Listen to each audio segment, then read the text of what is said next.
जी ये है 5 मरले का मकान पीर मेहर अली शाह टाउन के पास। और इसका जो है 25 से 30 फुट फ्रंट है। ये है इसका जी कारपोच।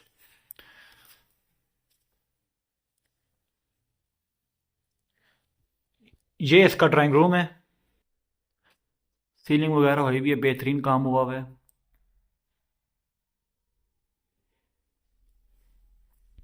ये इसका टीवी लॉन्च है। हर तरह का बेहतरीन काम हुआ हुआ है, सीलिंग वगैरह हुई हुई है, लाइटें वगैरह लगी हुई हैं।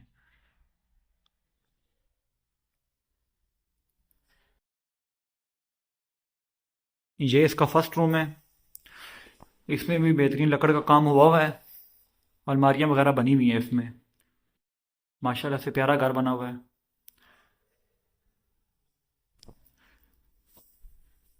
ये इसका सेकंड रूम है। इस पे भी सीलिंग वगैरह हुई भी है। और इसमें लकड़ का काम बेहतरीन किस्म का हुआ हुआ है।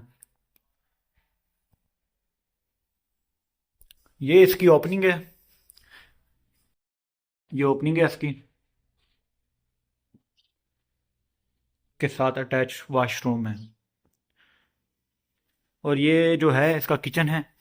इस पे भी लकड़ का बेहतरीन काम हुआ हुआ है।